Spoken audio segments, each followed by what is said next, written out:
Everyone, welcome to our channel. हमारे crash course sociology में हमने एक यूनिट का जो पहला सेक्शन था वो कंप्लीट कर लिया। आज है दूसरा सेक्शन जिसमें आज हम डिस्कस करेंगे संरचनात्मक प्रकारवाद और संरचनावाद के बारे में। तो इसमें से जो प्रमुख थिंकर हैं उसमें जो संरचनात्मक प्रकारवादी हैं उनको माना जाता है आपके पार्सन्स हो गए, मर्टन हो गए और आपके ब्राउन। ये तीनों संरचनात्मक प्रकारवाद में आते हैं। जो सिर्फ संरचनावाद में है वो है आपके लेवी स्ट्रॉस और जो प्रकारवाद में है वो है आपके ब्राउन। ठीक है, और ये सारे प्रकारवाद में भी आते हैं लेकिन ये सब संरचनात्मक प्रकारवाद में भी आते हैं। तो सबसे पहले हम डिस्कस करेंगे मेलिनोव्स्की की थ्योरी को। तो मेलिनोव्स्की ने ट्रोबियांडा द्वीप समूह का अध्ययन किया था। कहाँ का? ट्रोबियांडा द्वीप समूह का।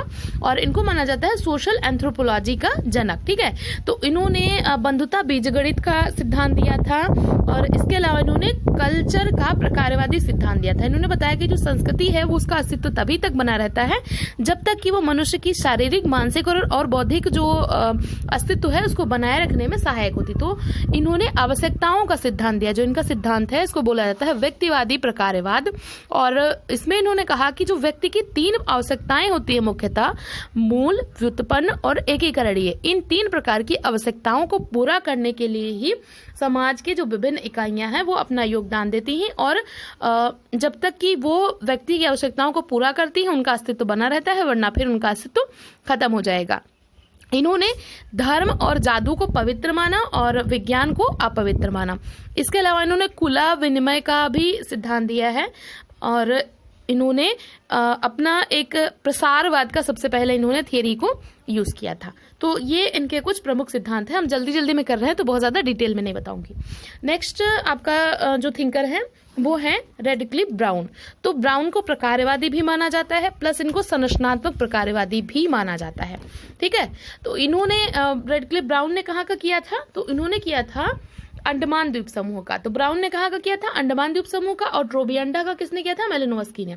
अब अंडमान द्वीप समूह पे जब इन्होंने अध्ययन किया था तो इन्होंने क्या किया है, इन्होंने बताया कि जो सामाजिक संरचना है ये संस्था द्वारा परिभाषित और नियमित संबंधों में लगे हुए व्यक्तियों की क्रमबद्धता है। मतलब कि इन्होंने संरचनात्मक प्रकारवाद में व्यक्ति को अहमियत दी, संरचना में इन्होंने व्यक्तियों को इंपॉर्टेंस दे दी। वहीं पे जो अगर आप कंपेयर करेंगे इनसे नॉडल को, तो नॉडल ने व्यक्तियों के बजाय भूमिकाओं को इंपॉर्टेंस दी। ठीक है, अब इसके बाद इन्होंने जो मेलिनोव्स्की का सिद्धांत था बंधुता बीजगणित, इस चीज को नकारा और वंशक्रम सिद्धांत दिया।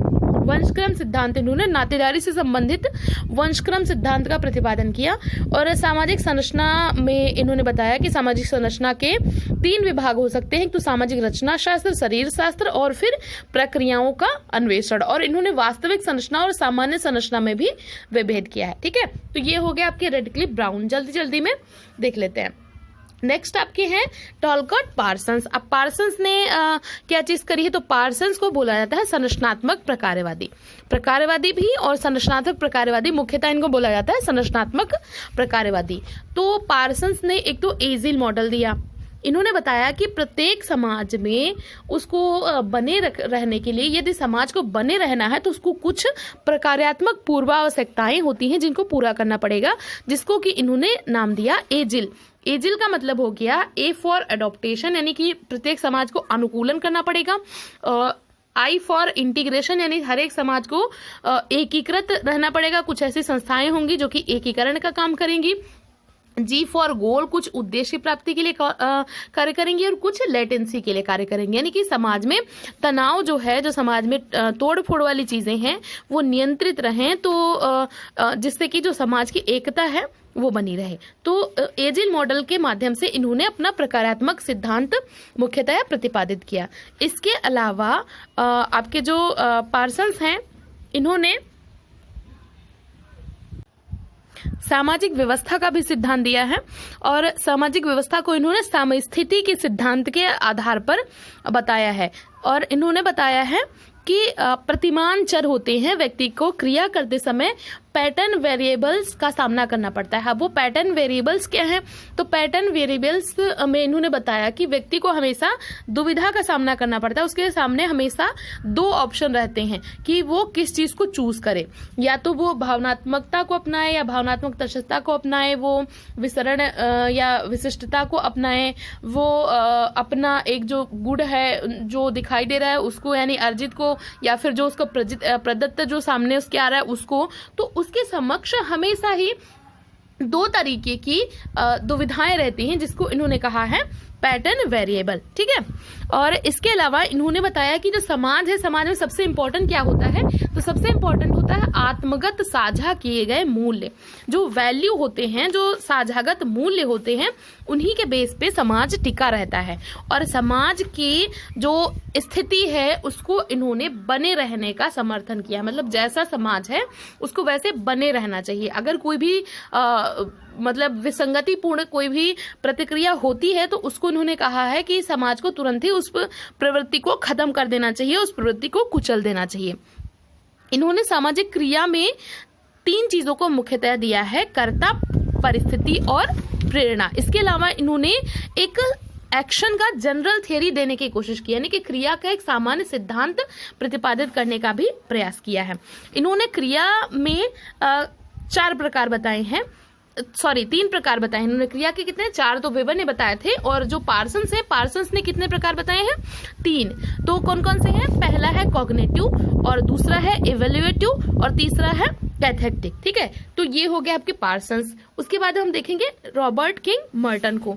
तो मर्टन ने क्या क्या चीजें बताई हैं? तो मर्टन ने एक तरीके से पार्सन्स को आगे बढ़ाया है, प्लस पार्सन्स के सिद्धांतों को कहीं कहीं पे क्रिटिसाइज किया है।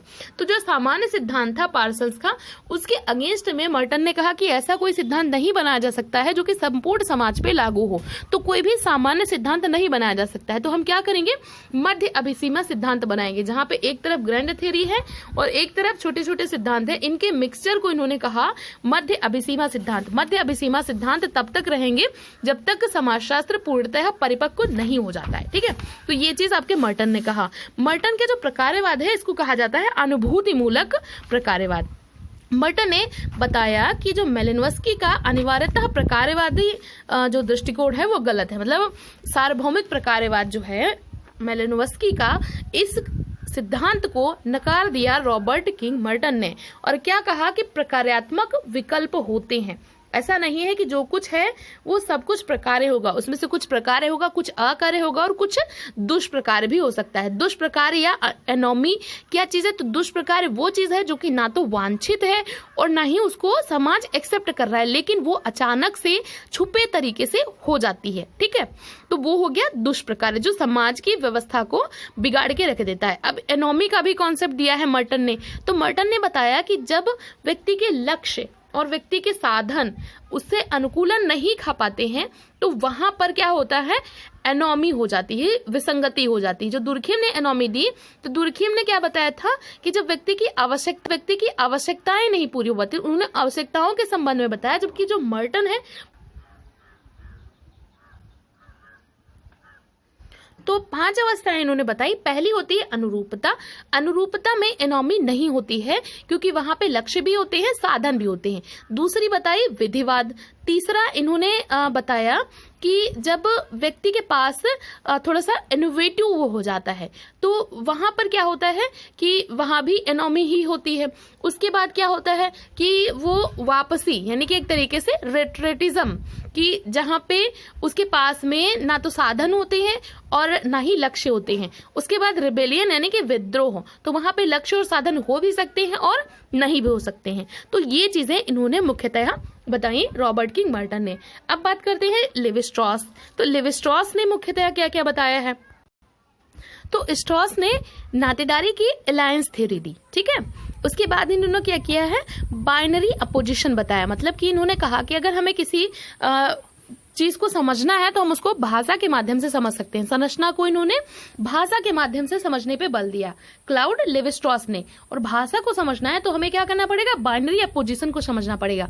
अगर किसी शब्द के मीनिंग को हमको समझना है तो उसके अपोजिट मीनिंग को समझना होगा, तभी हम उसको समझ सकते हैं। जैसे कि कोई गोरा है तो गोरे के अपोजिट में अगर कोई काला है तभी उसका अर्थ निकलता है। अगर दिन है तो दिन का अपोजिट अगर रात है तभी वो दिन है। तो अगर हमें किसी शब्द के अर्थ को समझना है तो उसके लिए हमें उसके अपोजिट वर्ड को समझना पड़ेगा, दैट इज बाइनरी अपोजिशन। इसके बाद इन्होंने नातेदारी अणु की बात करी है और इन्होंने बताया कि जो सामाजिक संरचना है ये रियलिटी नहीं है। सामाजिक संरचना कुछ भी वास्तविकता नहीं है, सिर्फ हमारे दिमाग में, मस्तिष्क में ये छोटे छोटे प्रारूपों में बनी होती है, छोटे छोटे फॉर्मेट में बनी होती है। तो इनका संरचनावादी प्रारूपात्मक सिद्धांत कह सकते हो आप एक तरीके से, कि संरचना क्या है, छोटे छोटे प्रारूपों में बनी होती है। वो प्रारूप कहाँ होते हैं, हमारे मस्तिष्क में बने होते हैं। इसका वास्तविकता से कोई लेना देना नहीं होता। इसके बाद इन्होंने मिथक शास्त्र की बात करी है कि मिथक कैसे संरचना को बनाए रखने में योगदान देते हैं। संरचनावाद का सिद्धांत भी लेवी-स्ट्रॉस ने लिया। तो ये प्रमुख थियरी थी संरचनात्मक प्रकारवादी और संरचनावाद की। नेक्स्ट जो हम वीडियो बनाएंगे उसमें आपको हम बताएंगे व्याख्यात्मक और निर्वचनात्मक जो परंपराएं हैं उसके बारे में। तो आई होप आपको ये चीज हेल्पफुल लगेगी। वीडियो देखने के लिए थैंक यू सो मच।